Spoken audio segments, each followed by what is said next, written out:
Welcome back, everybody, to another deep dive. This time, we're going to be exploring the life and philosophy of Jiddu Krishnamurti, a prominent spiritual teacher and philosopher. Right. But we're adding a unique twist this time. Okay. We're going to be looking at him through the lens of the Enneagram.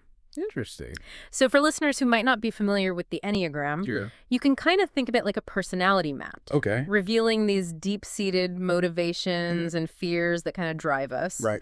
We're going to be focusing specifically on the conservation subtype of type 6, Okay. which, as we'll uncover, offers a fascinating insight into Krishnamurti's unique approach to life and his profound teachings. I'm excited. What if this personality framework can help us understand his genius even better? I think it can. Okay. The conservation subtype of type 6, often called the loyalist, is really driven by a need for security and support. Okay. They look to authority for guidance, but can also be incredibly skeptical and rebellious towards that same authority. It's interesting. Which creates this really interesting push and pull dynamic that I think we'll see play out in Krishnamurti's life. I'm already intrigued. This push and pull with authority seems almost paradoxical, especially for someone who's considered a spiritual leader. Right. Can you tell us a bit more about how this dynamic manifested in Krishnamurti's life? Well, consider his early years. Okay. He was practically raised by the Theosophical Society, a very influential spiritual organization. Right. They groomed him for leadership. They even proclaimed him to be a world teacher. Wow. This provided a young Krishnamurti with a very clear structure, Yeah. a sense of belonging, and a path to follow. Mm. All things that would resonate with a type 6's desire for stability and security. It makes sense that this environment would really provide that sense of security that a type 6 often craves. Right. But then he makes this incredibly dramatic decision to break away from the Theosophical Society. Yeah. He even dissolves the Order of the Star that they had created around him. It almost seems to contradict that need for security, doesn't it? It's a great observation and really speaks to the complexity of this Enneagram type. Okay. While conservation 6s seek security, they can also be deeply wary of external control. Yeah. It's not blind faith, Okay. but more a discerning loyalty. Interesting. They question, they test, Yeah. and sometimes they rebel. Yeah. Krishnamurti's rejection of the Theosophical Society wasn't just about rejecting a specific organization. Okay. It was a rejection of the idea that anyone, even himself, could hold the ultimate truth for another. So this act of rebellion wasn't simply like a dramatic gesture. Right. It was a profound statement about the nature of individual freedom Yeah, and the search for truth. absolutely. It sounds like he was trying to empower people to find their own inner authority rather than relying on external structures or Well, gurus. Precisely. And this emphasis on self-reliance is a cornerstone of the Conservation 6's path to growth. It is. It's about recognizing that true security comes from within, Yeah. from cultivating that inner strength and clarity. Exactly. Yeah. It's a dance between leaning on others and finding that internal compass. This makes me think about the inner conflict that a Conservation 6 might experience. Yeah. On one hand, they crave that external support Right. and validation, but on the other, they fear being controlled or limited by it. Absolutely. It seems like a very delicate balance to strike. It is. And I think Krishnamurti's life offers a powerful example of how this tension can play out. Yes. He wasn't advocating for isolation or rejecting the value of community. Right. He was pointing to the need to cultivate an inner sanctuary, Hmm. a place of refuge Yeah. that can kind of weather the storms of life. Exactly. So instead of clinging to external structures for safety, Yeah. he's urging us to build that inner fortress, Mm. that resilience Yes. that comes from self-awareness and understanding. And this is where his teachings on self-awareness become so crucial. Right. For Krishnamurti, true freedom wasn't about escaping the world or rejecting all external influences. Okay. It was about developing the capacity to observe your own mind, Right. your thoughts, your reactions without judgment. Yeah. He believed that in this space of clear seeing, we could break free from the chains of fear, Right. conditioning, and limiting beliefs. It's a powerful idea. It's like he's saying that the real battleground is within our own minds.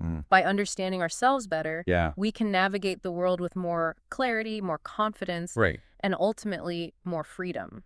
And this brings us to another core aspect of the Conservation 6, Okay. their relationship with fear. Okay. They are often deeply preoccupied with potential threats, both real and imagined. Right. This can often manifest as anxiety, overthinking, and a constant need to prepare for worst-case scenarios. Okay, I'm starting to see how this ties into Krishnamurti's emphasis on self-awareness and inner strength. Yeah. It's like he's providing a roadmap for the Conservation Six to overcome these deep-seated fears. Yes. Not by avoiding them, but by understanding their nature. Right. Tell me more about how he addressed this theme of fear in his teachings. Krishnamurti had a very radical perspective on fear. Okay. He saw it not as an inherent part of reality, Interesting. but as a mental construct. A story we tell ourselves based on past experiences and anxieties about the future. So if fear is a product of our minds, Yeah. then maybe we can learn to dismantle it, Right. to free ourselves from its grip. That's a truly empowering concept. But how do we actually apply that in our daily lives, especially when faced with real challenges and uncertainties? Well, this is where Krishnamurti's teachings on meditation and mindfulness come into play. Okay. He believed that by cultivating a practice of observing our thoughts and emotions without judgment, we could begin to disentangle ourselves from the grip of fear. So instead of being consumed by these anxious thoughts, Right. we can learn to witness them, to understand their origins, and ultimately to see them for what they are. Yes. Transient mental events, not absolute truths. That's a great analogy. So instead of trying to suppress or ignore our fears, we learn to face them with a kind of gentle curiosity. Yes. Almost like an anthropologist studying a fascinating but ultimately harmless creature. And this approach,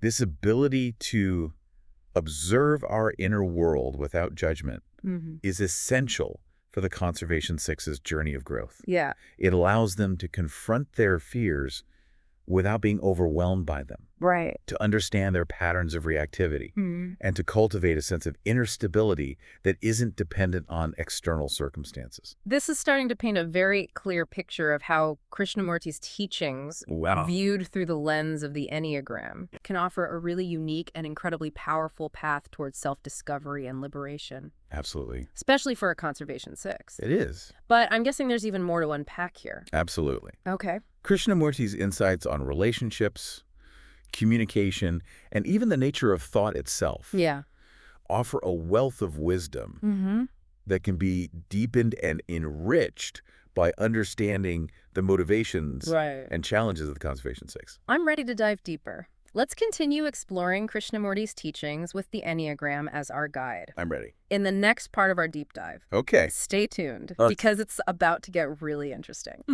Welcome back. Last time we were talking about how Krishnamurti's emphasis on self-awareness could be a pathway for the Conservation Six. Right. To overcome those deeply rooted anxieties. Yes. He believed that by really understanding ourselves, our thoughts, our reactions, we could actually achieve true inner freedom. But how do those ideas translate into real-world situations, especially when it comes to navigating the complexities of relationships? That's a really key question. Yeah. And I think Krishnamurti's teachings on relationships offer some really profound insights. Okay. Especially for a personality type that both thrives on connection, but also fears being controlled. It's that push and pull dynamic again, isn't it? It is. That desire for closeness. Right. Coupled with a fear of losing oneself in the relationship. Yeah. How did Krishnamurti address this tension in his own interactions? He was known for his incredible warmth and gentleness. Okay. Even when he was challenging deeply held beliefs. Interesting. He created this space where people felt safe to question, to explore their own thoughts and feelings without fear of judgment or attack.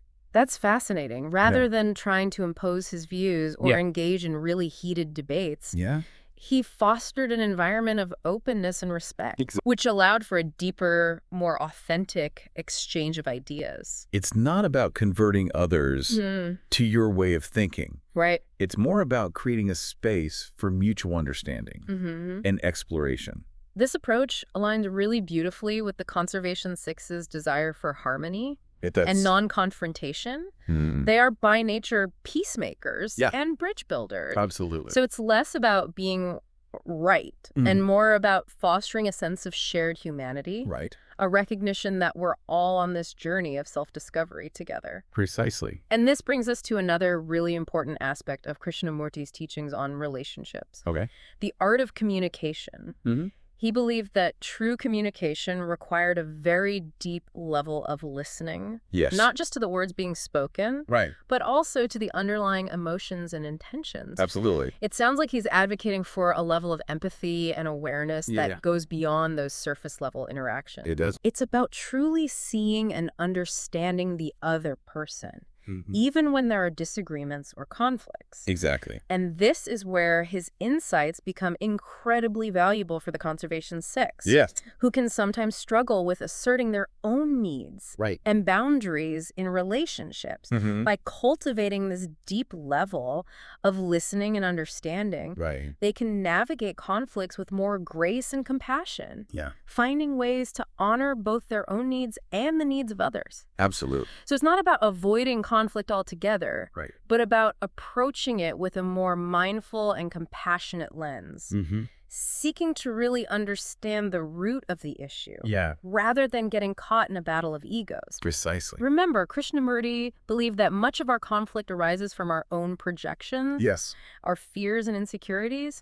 By developing a deeper understanding of ourselves and how those patterns play out in our relationships, we can begin to untangle ourselves from those reactive tendencies and create more harmonious connections. I'm starting to see how all of these ideas are interconnected. Me too. You know, how understanding ourselves, cultivating self-awareness, and developing a more mindful approach to communication can all contribute to building healthier and more fulfilling relationships. Absolutely. And this brings us to another fascinating aspect of Krishnamurti's philosophy. That resonates deeply with the Conservation Six. His views on the nature of thought. Remember, this Enneagram type can be prone to overthinking and anxiety, often getting lost in this labyrinth of what-ifs and worst-case scenarios. They build those mental fortresses we talked about earlier. But sometimes those fortresses can start to feel like prisons. They can trap them in a cycle of worry and fear. Exactly. And this is where Krishnamurti's insights can be incredibly liberating. He argued that our thoughts are not who we are. Interesting. They are transient mental events, passing clouds in the vast sky of consciousness. Wow. By learning to observe our thoughts without judgment, without getting caught in their narratives, we can break free from their grip and experience a much deeper sense of peace and freedom. This is such a radical idea. It is. It's like he's saying we're not our thoughts, but something more expansive. Something that transcends those mental limitations. Exactly. And this concept, this disidentification from thought, is a core principle in many spiritual traditions. But Krishnamurti presented it in a way that was both profound and accessible. I think so too. I'm curious, how might a Conservation Six, someone who's naturally inclined to overthink and analyze, benefit from this practice of detaching from their thoughts? Imagine the relief of stepping outside that mental fortress, even for a moment.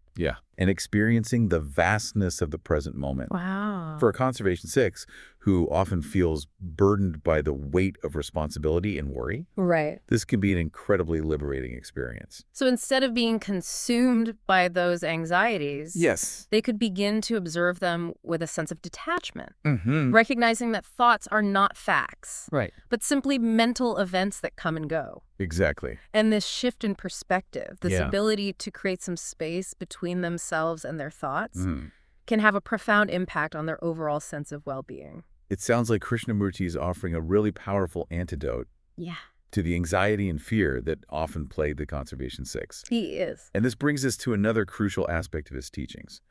One that directly addresses the root of much of our suffering. The ego. This is where things tend to get a bit more complex, isn't it? It can. The ego is a tricky concept to grasp.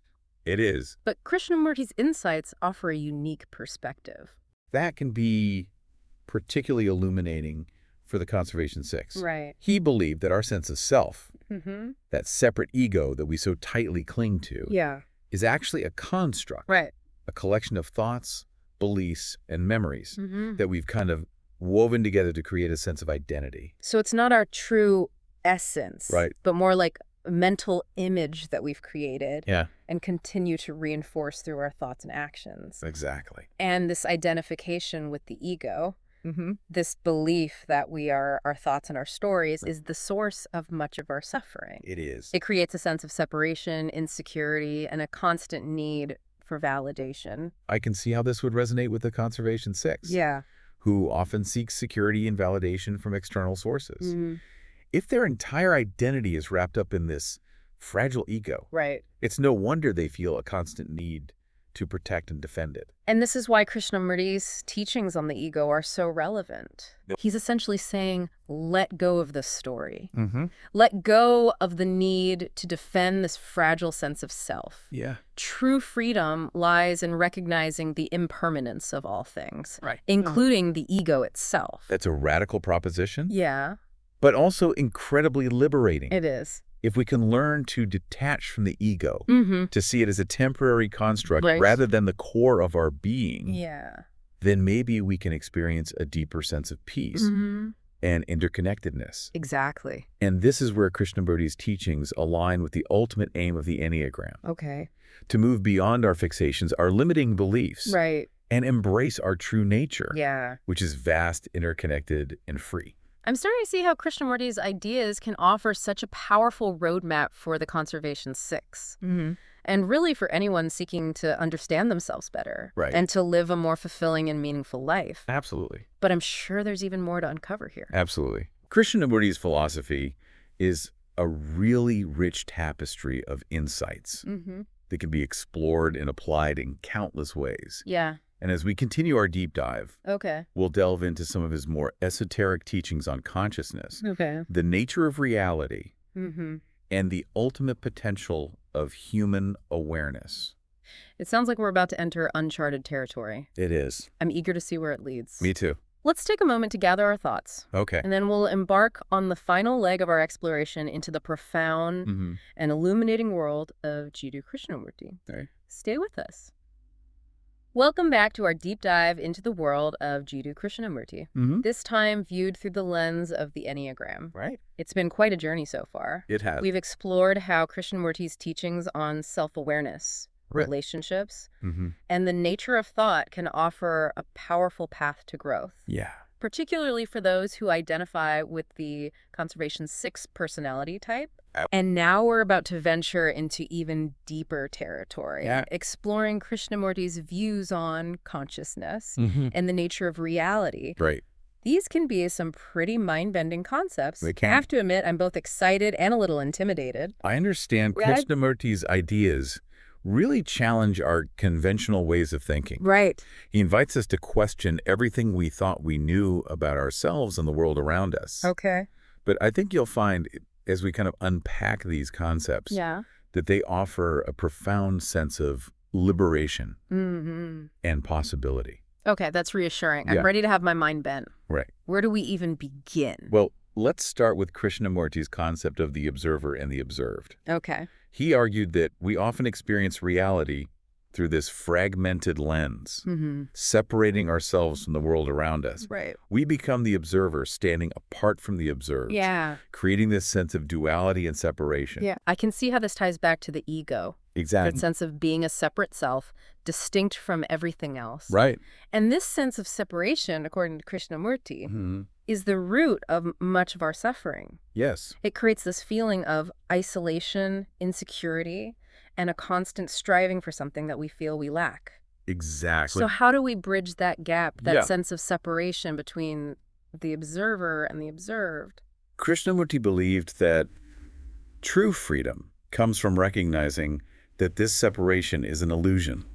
It's a mental construct we've created, a story we tell ourselves. He invites us to actually experience reality directly, without the filter of our thoughts, beliefs, and preconceptions. It sounds like he's calling for a kind of radical presence. Like a complete immersion in the present moment without the baggage of our past experiences or anxieties about the future. You're exactly right. And this is where his teachings on meditation and mindfulness become so crucial. They do. By cultivating a practice of observing our thoughts and sensations without judgment. we can begin to dissolve that sense of separation and experience the interconnectedness of all things. It's like we're stepping outside the confines of our own minds. Right. And experiencing the world with this newfound sense of clarity and wonder. Precisely. And for the Conservation 6. Yeah. Who often feels a sense of responsibility for maintaining order and security. This shift in perspective can be profoundly liberating. It allows them to let go of that need to control. Right. And to embrace the flow of life with more ease and acceptance. It's a beautiful concept, but I have to admit it also feels a bit daunting. I agree. Yeah. How do we actually cultivate this state of awareness, especially in the midst of our busy lives? Krishnamurti didn't really offer a set of rigid techniques, practices.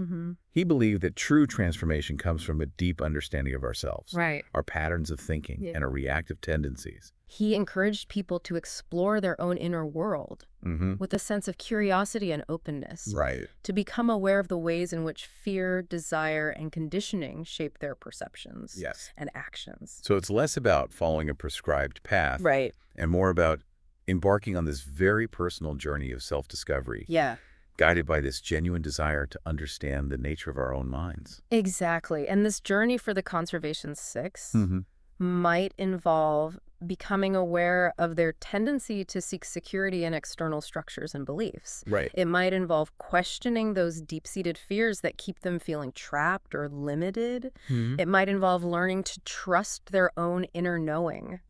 That intuitive wisdom that often gets drowned out by the clamor of their anxious thoughts. It sounds like a challenging, but ultimately incredibly rewarding journey. It does. And it seems that Krishnamurti's teachings, particularly when viewed through the lens of the Enneagram, can provide a really valuable roadmap for anyone seeking to navigate that path. I agree. Yeah. Krishnamurti's insights challenge us to step outside our comfort zones, to question our assumptions, and to embrace the unknown. He reminds us that true freedom lies not in clinging to fixed beliefs or seeking security in the external world. But in cultivating this inner awareness, a really deep understanding of ourselves and the interconnected nature of all things. It's been an incredible journey exploring the life and philosophy of Jiddu Krishnamurti through this lens of the Enneagram. I feel like we've only just scratched the surface of his profound teachings. And perhaps that's the most beautiful part of his legacy. I think so. He didn't offer a set of definitive answers or a rigid belief system to follow. He invited us to question, to explore, and to discover our own unique truth. And maybe that's the greatest gift we can take away from this deep dive. I think you're right. A renewed sense of curiosity. A willingness to question our own assumptions. And a deep appreciation for the transformative power of self-awareness. Beautifully said. And for all of you listening, may this exploration inspire you to embark on your own journey of self-discovery, to cultivate that inner sanctuary of peace, and to embrace the vast potential that lies within each and every one of us. Thank you for joining us on this deep dive. Yes, thank you. Until next time, keep exploring, keep questioning, and keep seeking that which is true and liberating.